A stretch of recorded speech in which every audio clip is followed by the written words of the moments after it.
All right, today is Thursday, the 24th of January. We're going to go over Chapter 7. And to answer the question that Luke asked before, what I have been doing is I've been creating a fairly simple site, and I've been trying to step through the stuff that's in each individual chapter. All right? And then I thought, what would be a good idea is rather than to just show it to you, would be to tape it. Okay? So I've started doing the tapes. Bad thing is when I tape by myself, then all of a sudden I'm like, ooh, I should have really went over this. Ooh, I should have really went over this. So I've kind of ripped the site apart and I'm putting it back together again. But what you should have out there by Monday, I don't know how many lectures it's going to be. It's going to be a maximum of 7 and a minimum of maybe 3 or 4. But where I'm going to build the site right before your eyes, so to speak. And for every chapter that I do a lecture for, I'll have a saved project at that point. And I'll put it out there on the system so you'll be able to take a look at it. Hopefully that answered your question. All right. So we're on page 239 talking about navigation. And just so you see this,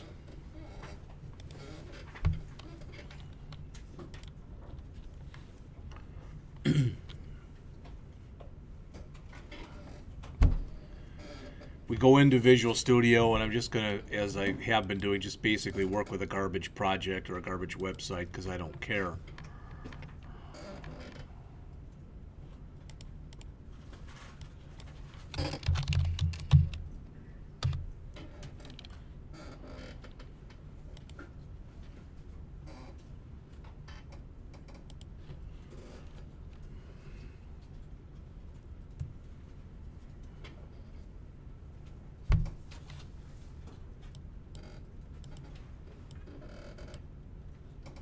All right, so we come over here. I'm just going to literally just, as I have been doing, just grab a new item and just grab a web form. I'm not even worried about master pages because we talked about that in the last chapter. So I'm just going to add this form. So we've got something there.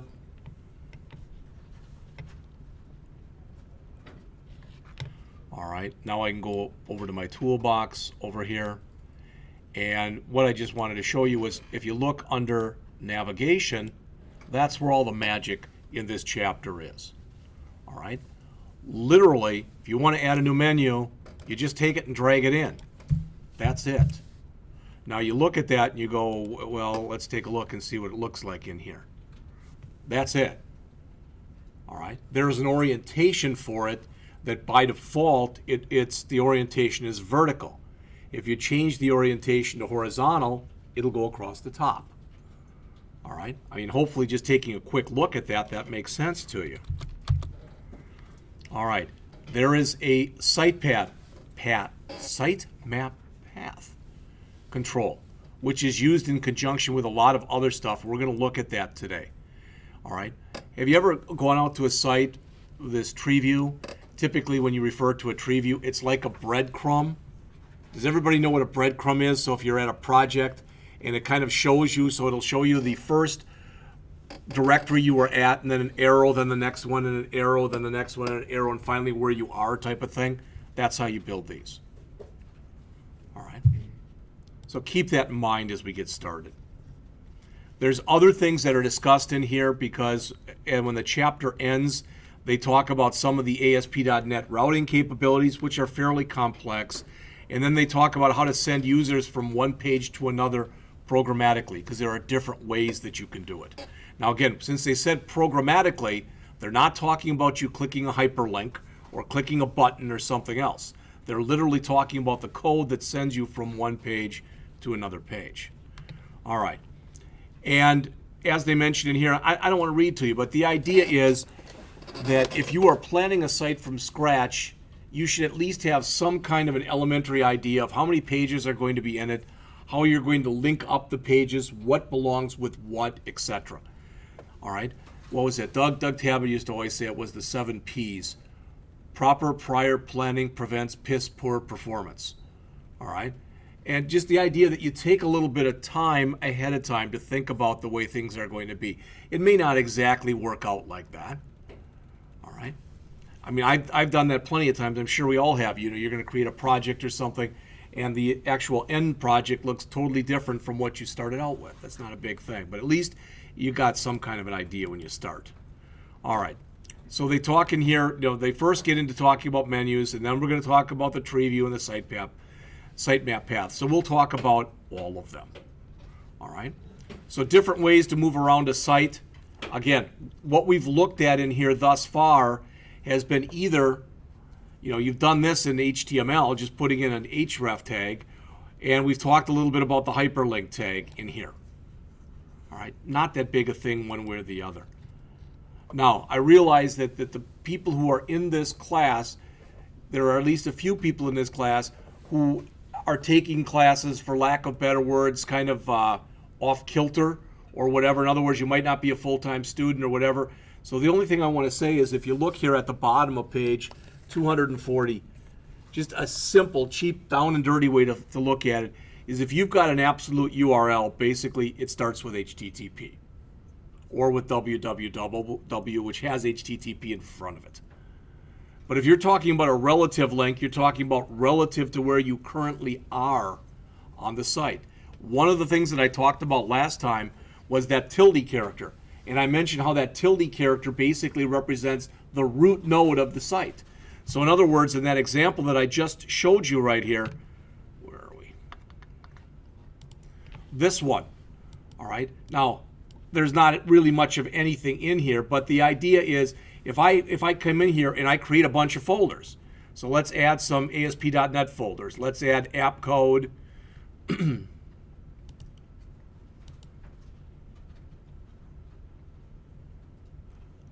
Let's add app data, and we'll just add themes. All right. The idea is as you're going through there and you're doing this, right now, default.aspx is at the root node. So it is literally under tilde. These are not. But you can always access something on your site by starting with tilde and then going to slash and wherever it is you want to go. So if I came in and added another folder in here that wasn't a CSS folder, but I came in and I added a new folder, period, and I called it styles, for example, all right, and let's just, I'm going to come in here and add, and I'm just going to add a new item, and we'll actually add a style sheet. Just I want to make sure you know how this works, and I think you do, but I just want to double check. So style sheet.css, there's nothing in it. That's fine. I'll just say, you know what? I want the background color to be green, and I want the text color to be gold. All right, just keeping it simple like that, okay? And I'll save this. Now, what I want to get to though is if I go to the default file, one of the things that we talked about is one way that you can add this style sheet. I can key it in, but in my header section, I can just come in here and drag that style sheet. All right. So why am I even telling you that? Whoops. Well, when you look at it, it's got style/style sheet, which really is tilde/styles/style sheet. And that's all I want you to understand. Now, if I move off of that, and if it gives me an error, it shouldn't, because tilde means the root. All right. And sometimes when you create some files, etc., under here, you'll have the tilde/ at the beginning. There we didn't. I guess it'll depend on just how many levels down you're going in here. This is even right here. This is a fairly simple hierarchy right now. All right. So if you want more, you can read on the next page all about it. Next couple pages, it looks like. All right. Let's just jump up to page 243. As it says, using the navigation controls. And this shows that this is really what I should have done, even rather than pulling them out there. There's the sitemap path. There's the tree view. All right. And maybe I did them backwards, but I did it before. You saw the menu. All right. The tree view, oftentimes when you put that in there, sometimes what people have is they'll run a menu at the top of the page. And then in the left-hand column, they might have a tree view. Because it can be easier to drill down on a tree view. It can get really messy if you've got a menu and you're 5 or 6 levels deep. Maybe you've noticed that. all right, when you've worked on it, in here or maybe in other software packages. So sometimes you just take it and you'll have the same information that's here, up here in your menu, but you'll have it off to the side. All right, you don't have to do that, but sometimes you see that on sites. All right, and then we've got the sitemap path, which we've already talked about. All right. Now, this is what one of the things I want you to get out of this chapter. If you take a look here on page 244, it says, to make it easy to show relevant pages for all those, ASP.NET uses an XML-based file that's called, by default, web.sitemap. It may not sound like a big thing, but this is one of those files that once it gets created, don't change the name. Did everybody hear what I said? And I'm saying don't change the name because by default, the system looks for that file for anything that it's doing regarding navigation. And that file ends up being an XML file. So it looks like this. Okay? It says a basic version of the sitemap file might look something like this. We've talked a little bit about XML before. I don't want to go off on a big tangent about it, but the first line that you see there, all right, that basically is just got the versioning information. That's it. It doesn't do anything else. The difference, again, between XML and HTML is in XML, you make your own codes. There is no sitemap element that you have in HTML, but it exists in here. So there's the beginning sitemap, and there's the end of your sitemap. All right? And then inside of that, notice you've got sitemap nodes. And you can have inside of sitemap nodes, you can have other sitemap nodes. So right now, what do we have? Well, this thing that you see out here, the one that's, come on, that's called your root node right there. So that's the beginning of your root node, and that's the end of the root node. It's kind of like, again, like the HTML tags, that you have beginning and ending HTML tags you have in an HTML document. All right? And so what else do we have here? Well, we've got a title, and we've got reviews, and we've got an about. So in other words, all right, you're going to have your home page, and underneath that you're going to have reviews, and then you're going to have about. So if we looked at that, basically we're saying that we'd want to set that up as home, and then underneath home we'd have reviews, and then we have about up here. Now I'm showing it again in a horizontal way, but you could just as easily do it in a vertical way also. And they'll talk about how you do that in here. They'll go through the elements that are the attributes that you have to set, etc. Again, notice bottom of page 244 here. Again, I don't want to read. This can be as complex or as simplistic as you want it or need it to be. So I can have as many of these sitemap nodes inside of as many sitemap nodes as I need to. Sometimes you have a very complex, if you've got a site that's a big enough site, you might literally be 6, 7, 8, 10 or more levels deep. All right. I will tell you that if you do that, that can be very difficult to do that through a regular menu structure. All right, when you start going down and you're that many levels in. So they have you create one right here. All right, so you'll notice after you create all this, I thought they showed a picture. No, I guess they don't. It'll set up your regular menu for you. All right. The easiest way to do this is literally just to come in there and start playing with it. I've gone through most of the exercises that are in here. I have not found an exercise yet that doesn't work. And I believe you know this, but it bears repeating just in case you don't.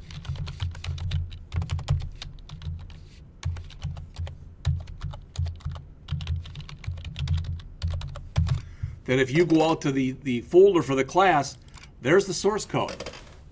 The author provides the source code both in C# and in VB.NET. I didn't download the VB.NET stuff.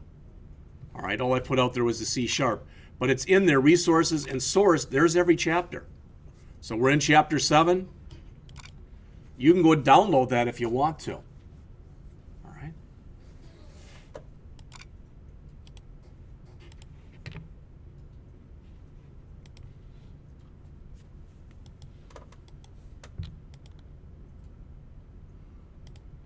The thing I don't like that he does all the time is he puts blank spaces in his names.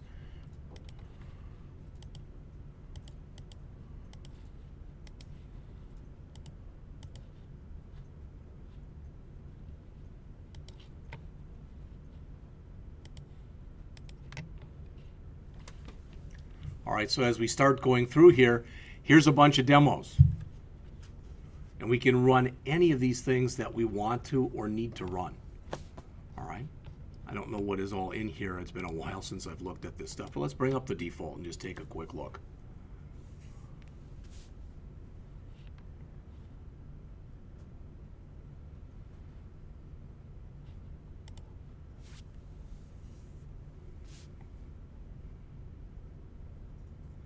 Remember, this is the one that the author builds throughout the book, this Planet Rock site. And I am interested, I've said this to you before, so we're at the end of week 5, I believe. All right, so that means in 4 weeks, so what, that'll be somewhere around this time in October, mid to near the end of October, you're going to do course evaluations. All right, if there's something that I'm not doing in here, boy, I wish you'd be going over all this stuff that's in the book that you're not going over, etc. I'm willing to do that. I'm willing to take as much time to lecture as you need. The problem is every time we go in and we spend a lot of time lecturing, that's less time you have to actually have lab. All right. So you'll notice here is our sitemap path right here. Okay. And you'll notice there's the home reviews and about, and they've got it in here. There's by genre. So notice now I'm under home reviews by genre. All right, if I go to about, contact us, you can again see exactly what's happening in there. All right. So they've got both a menu structure in here, and they've got the sitemap path. All right. Breadcrumb trail, whatever it is you want to call it.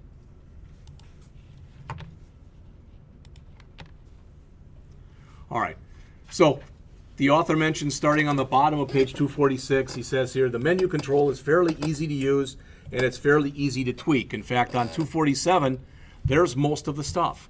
I already mentioned one, and that was that there's an orientation. By default, you already saw when we put that menu in earlier, by default, that menu came up and it was vertical. All right, but if we look at the example that was in the book here, the one that we just grabbed here, all right.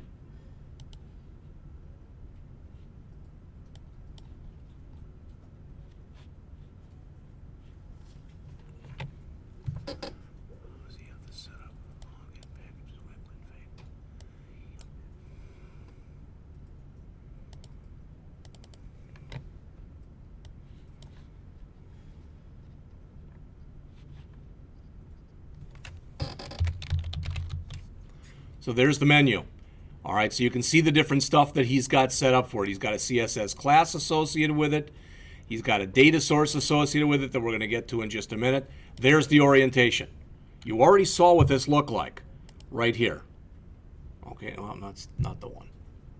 Yeah, that is the one. If I go back and instead of having the orientation set to horizontal, if I set it to vertical, save it, and run the program again, I don't know what's going to happen, but I know it should look a lot different. All right. See where I've got all the stuff here now? All right. It looks weird because this was already set up with CSS to be horizontal. But the idea is all the stuff still works. All right. We've just changed the orientation. And most of the time you see what's in vogue, I should say right now, is to have it in a horizontal way. But sometimes you might want it to be vertical for whatever reason. And if you do, well, now you know how to change it.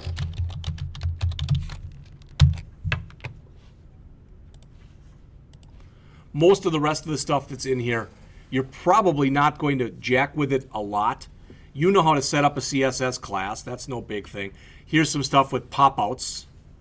All right, this one you might end up dinking around with. The disappear after.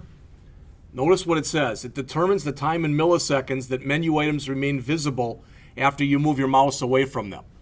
All right, I think that the default is like 2 seconds, but you can set that as high or as low as you want to. The other one that you will dink around with is this one, the data source ID. As it says, it's the ID of a site map data source control that supplies information regarding the menu from the web. All right.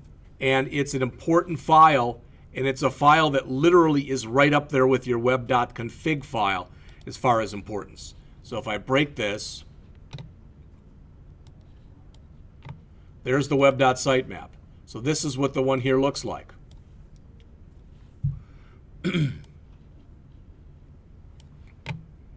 All right, you already saw this, reviews by genre, etc. Watch what happens here. I just want to show you this. So I'm going to grab this one here. And where we've got here all reviews, and we've got by genre, I'm going to change this one to me. Reviews by JPS. All right. Then we'll come back and we'll run this, not the website. We got to come back to here. Come on. And we'll run the default page again.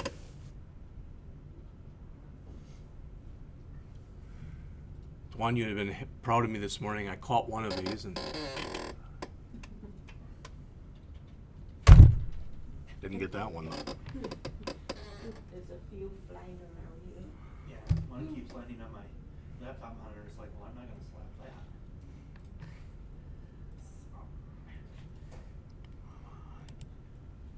Keep sending out books for it to land on and set the other book on top of it.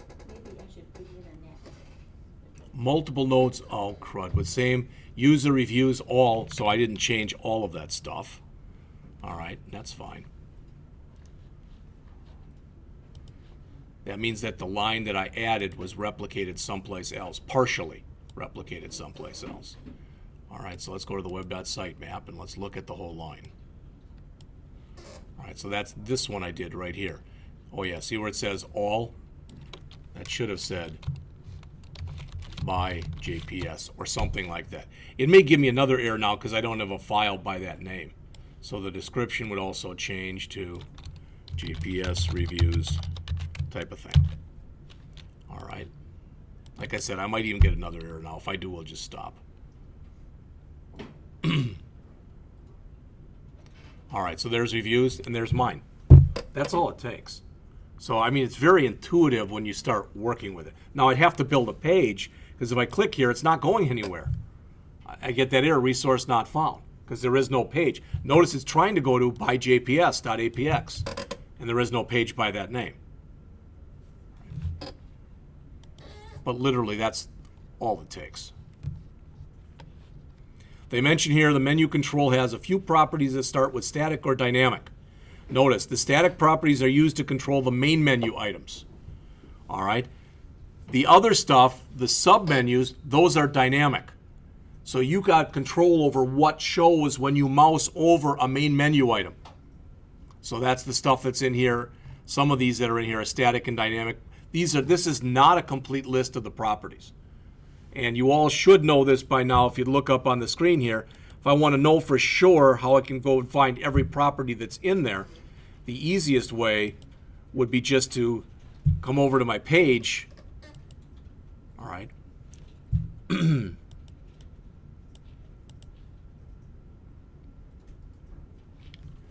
Drag myself out of menu control, and there should be one out, not on here, but it's on the front end master. So again, someplace, there's the menu control right there. So I could take my mouse, put it over that menu control. Whoops, didn't want to do that. Drag up on here. All right. And there's my different properties. All right. The author's not going to mention every single one of them, just the ones that he thinks are the most important.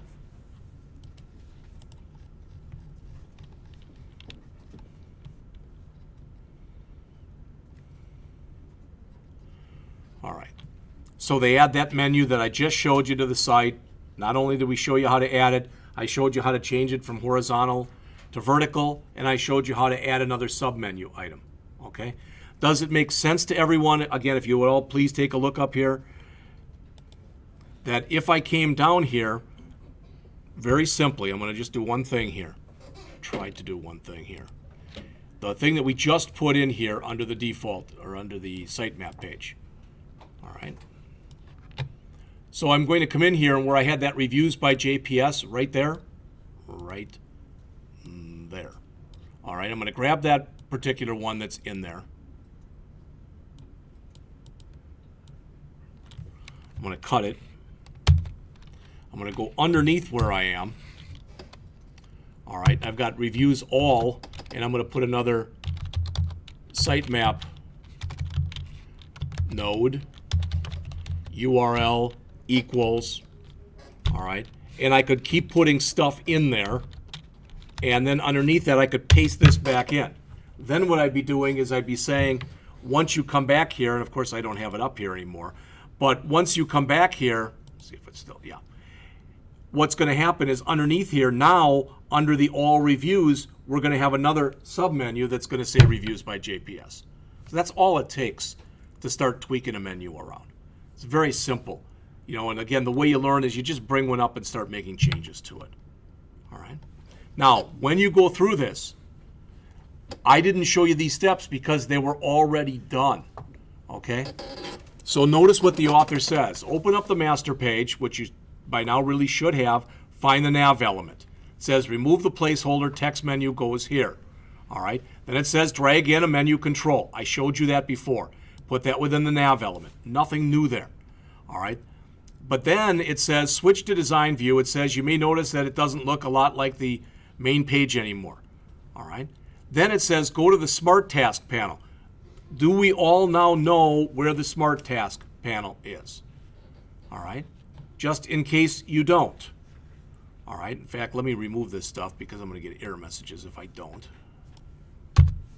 All right. But if I go back to default right here, if I go back to my default page and I go into design mode, all right, anytime that I click on anything like this right here, for example, that's a smart tag right there, way off to the right here. All right, if I go up to my menu, there's one up here someplace also in this thing. All right, so you can, remember there's two ways that you can typically add information. So I can default to the master content like it says here, or I can add other things to it. All right, what we're concerned with though is, as it says, if you want to start working with any of these navigation controls, any of them will require the use of a sitemap path data source control. Again, going back to here, that's what this is. These are invisible controls. In other words, they don't show on the form itself. In other words, you can put them wherever you want. I could put it way at the bottom, way at the top. It really and truly doesn't matter. It's, for lack of better words, it's kind of a controller. It's going to make sure that the rest of the stuff mines the protocol and it's set up according to the protocol that it's supposed to be using. All right, so they say select new data source. And this is good that he's mentioning this right here because we're going to be doing a lot of stuff similar to this when we get to chapters 12 and beyond when we're working with databases.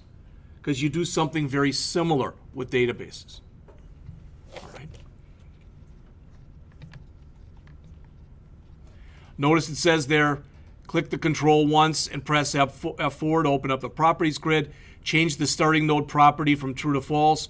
When you do this, the menu control is updated and it shows all the child menus. All right. So you've got a lot of control over what happens. They set it to false, so all these things that would show by default here, if you look up on the screen, by default, it shows all the submenus. But by setting that to false, as they mentioned there, you're saying don't show them. All right.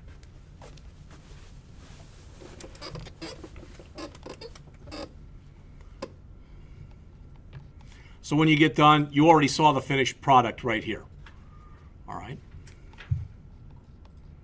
Now, kind of important, if you look on page 250 here, and again, I don't want to read to you, but they do mention exactly under the how it works what happens when the menu is sent to the browser. And you notice that the menu control works in coordination with the sitemap data source control. All right? And what is that? This control is the conduit or the link between the menu control and the web.sitemap file. That's its job, for lack of better words. All right, because they can't directly talk to one another. So they talk to each other indirectly through this control right here. Again, a lot of stylings that you can do to it. You can set up CSS classes. You saw it in the example that we just looked at, that it had like a grayish background. So you can do anything you want. All right. They also, if you notice, they put like a little a long rectangle around it with rounded corners. Okay. So the next exercise, that's what they have you do, is come in here and take the stuff that you put in for, to create your menu and style it. All right, so originally when this stuff came up, anytime you highlighted anything, it was just white. Now the active one should be blue.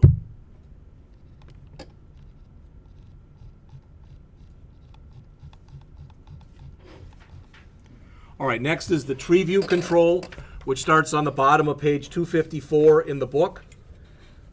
As it says, the tree view is capable of displaying a hierarchical list of items, kind of similar to a directory tree. So if you go into My Computer and you click and you see folders, and you can see inside the folders, what's in there, etc., that kind of an idea.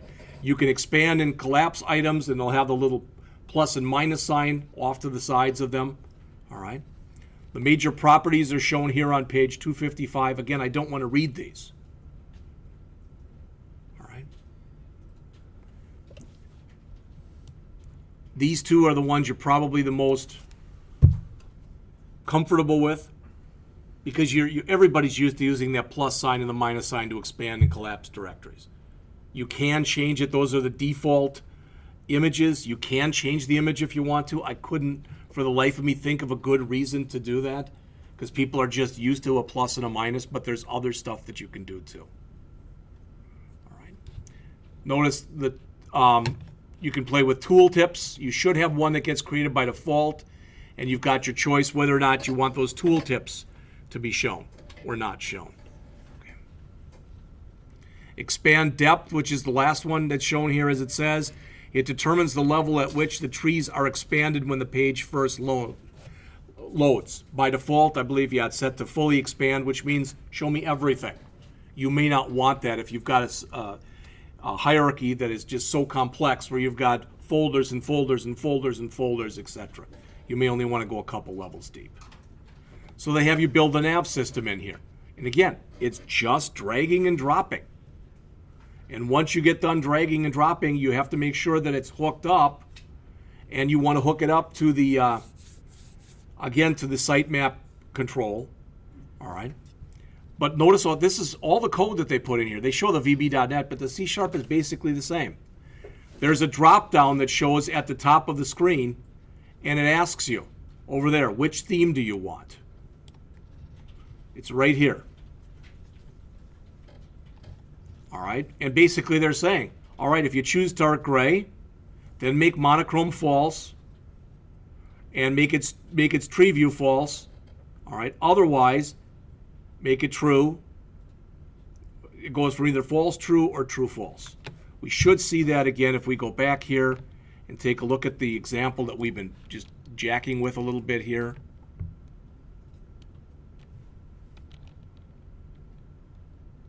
There's monochrome.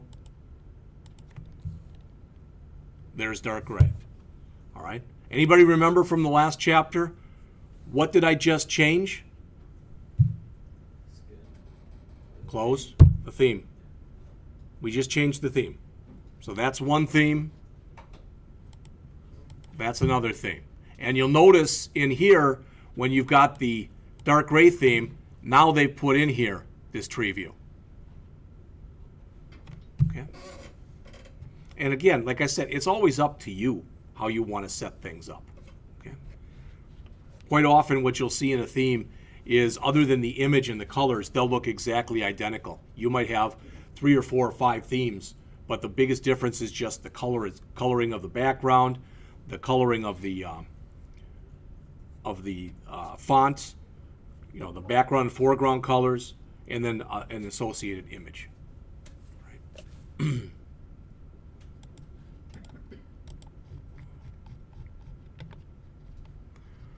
All right. Finally, then we've got, as we talked about before, the actual sitemap. Remember, there's two different things here. There's a sitemap data source that you use, and you use the sitemap data source to hook these things up. It's a conduit. Then there's a sitemap path control. All right? And as it says, that's what provides the breadcrumb. And they just talk about a few of the different properties that are in here, and I don't think this one actually does have many properties, but they show you here on the bottom of page 258 and the top of page 259, the direction. Okay? And that might look a little weird, but basically it's saying, do you want to go from left to right, or do you want to go from right to left? Does that make sense? Somebody answer me this question if you can. Why would they do that? Why would they offer you both root to current and current to root? Why would they do that?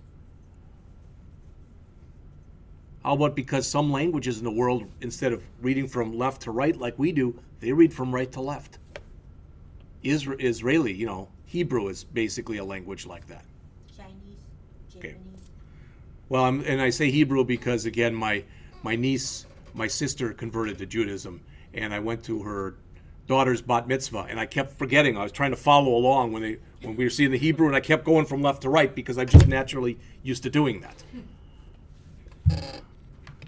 All right, the separator, notice it's a greater than sign, but you can change it to something else if you want to do that. They mention a pipe. Might be something else too. All right. Do you want to show tooltips? And as it says, the last link that you're on, do you want it to show as an actual hyperlink, or do you want it to show as plain text? Notice the default is plain text because you're already there. All right, and if it shows as a hyperlink and you click it, you're telling the page to just refresh and show itself. Now, there might be a reason you'd want to do that, but more often than not, there probably isn't. All right. So in the next try it out, they set the breadcrumb. I already showed you that. In here, I showed you this earlier. All right.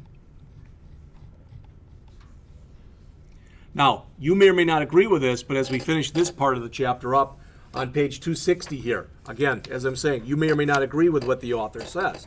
It says the 3 navigation controls give you a great feature set for the navigation system.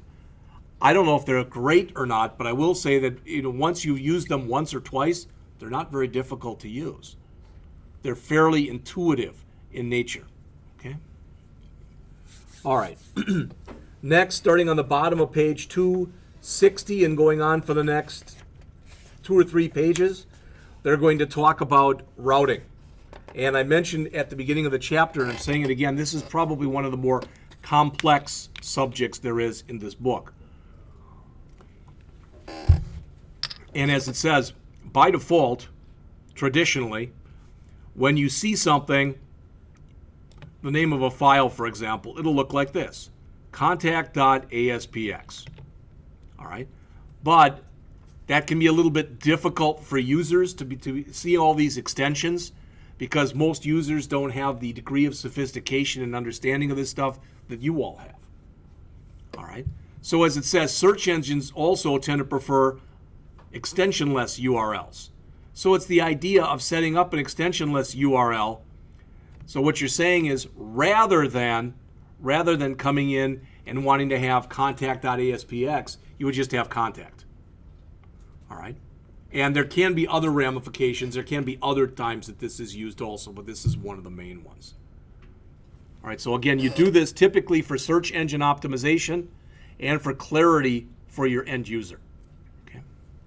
They call them here ASP.NET friendly URLs. I've heard them called pretty print URLs, pretty URLs, simple URLs. It just depends. All right. Now, if you notice here, they talk about how to configure this. It says start by opening the Package Manager console. I will tell you, because I mentioned this before, and I want to say it one more time. I want you to hear this. That if I come over to here, and I'm going to just stop the run right here. Stop the run. All right, so we're back at our program, and I'm going to stop the run here. Okay? That if I go under Tools, and under Tools, I go to Library Package Manager, and then I go over here to Package Manager Console. All right? right here, if I go through that route, so Tools, Library Package Manager, and Package Manager Console, this brings up something. It actually has a command line interface. It'll show down here in a minute, or it should.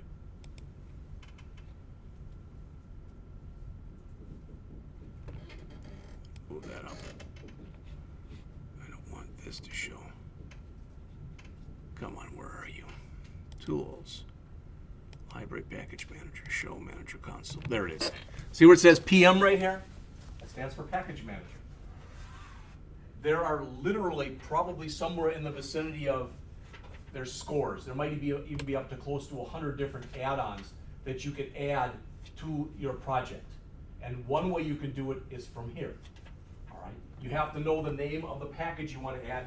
You type in the command line. Then what you're going to notice every time you do that, there will be things added over here, where you've got your Solution Explorer up here. There'll be folders with DLL files inside of them, because it's adding stuff that isn't available by default to you, but it's stuff you might want to use. All right. And there's two ways that you can do this. I just showed you the Package Manager right there, and I don't want it anymore, so I'm just going to close it. And let's see if I go do it the same way. So if I go to Add-in not the Add-in Manager. If I go to Tools, Library Package Manager, and I go to Manage Nuget Package for Solution, all right, it says, unable to locate the solution directory. Please ensure that the solution has been saved. Well, let me try that first. So let me save this. So the solution should have been saved. All right.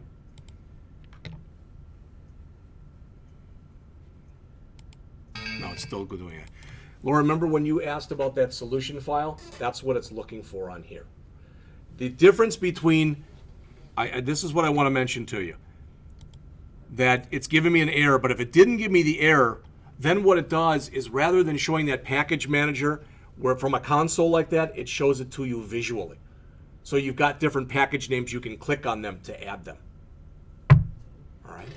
So it's a visual versus a non-visual way of doing it.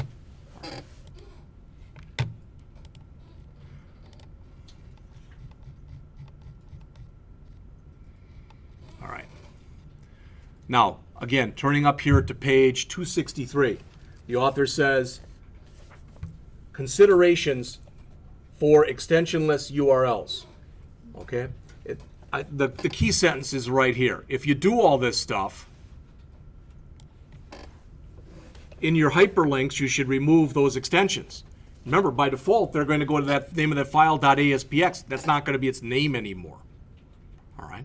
So when you change one thing, you might have to change another. So in other words, they're saying you might have to change this right here to this. And what's the difference? They've made it a pretty print URL, so instead of being called login.aspx, it's just called login. All right? And you might say, well, would it still work if I put in login.aspx? The answer is yes, it should. Okay, did you hear that? Yes, it should still work, but it puts the .aspx back on again. So if the reason you did this was to remove that .aspx, and then you forget to remove it from your hyperlinks, it's going to put it right back on again. So you've kind of defeated your purpose. All right. And the last thing that's discussed in the chapter, in the last couple pages here, starting on the bottom of 263, the author talks about redirection. And what's redirection? We're talking about the ability to go from one page to another. In this case, he's talking about programmatic redirection. All right? And when you think about it, what is programmatic redirection? Well, I want to make sure, for example, if I don't know, if it says, imagine you got a page that enables a user to enter a review into a page. And they click the save button. It says the review is saved, and the user is taken to another page where they can see the review. Wouldn't that make sense? If I put something into a shopping cart and I say, maybe I've got a link there that says purchase, I'm not going to probably stay on the same page I'm at with my shopping cart. All right? If I click a button or something that says purchase, it should move me to another page where it might ask for some PayPal information or some credit card information or whatever. And that's what they're talking about here. So as they mentioned, ASP.NET supports 3 different ways that you can redirect programmatically. There is response.redirect, response.redirect permanent, all right, and server.transfer. So the author spends a little bit of time and discusses all three of them because there are differences between them. All right. It says within each ASPX page, you have access to a property called response. In English, what that means is if you bring up your code page, so under my default.aspx page, again, probably easier just to show you. So if I come over here and I go over to my, this is too big again. All right. My default ASPX.cs page, my code page. Notice if I type in response dot, it's recognized by the system. That's what they're saying. All right. Now it's giving me that error because I didn't choose anything. All right. It says the response object, you can use that with redirect and you can use it with permanent. Now, here's the big key.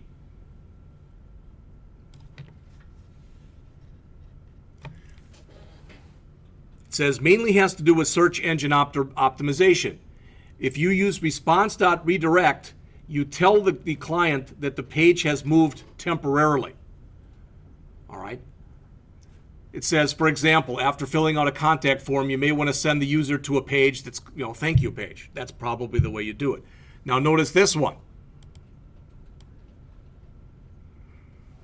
Response.permanent. Typically when you're going to use this one, you ever gone out to a site and it says this site has moved? Click here to go to the new site. That's what they're using. All right. So they do a simple redirect. Okay.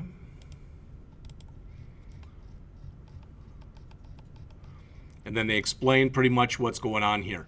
When you do these, notice what it says. It says when you do a response.redirect, it sends an instruction to the browser. In technical terms, it means it sends a 302 HTTP status code, which indicates that the page is moved temporarily. The reason I just took a second right there to mention this to you is when you're doing these redirects, what if you redirect to a page that doesn't exist? Wouldn't that be possible? You misspell the page or whatever? All right. You might want to put additional code in here because you're going to get back different numbered error messages depending on what happened and the way the system reacted to it. So you might want to have it where you check for different error messages that can come. All right. And when those error messages come, then you redirect the person again to a simple error page that you've created. One of those pages that says a problem has occurred. Please try again later. Something like that. All right. So as it says, if you use the response.redirect, it sends a 302. If you use the response.permanent, it uses a 301. The other thing the 301 does is it sends a message to the search engine. And it says, don't look at that old address anymore that was up here. We just did a permanent redirect. So use that one in all of your, whatever you're working with from now on.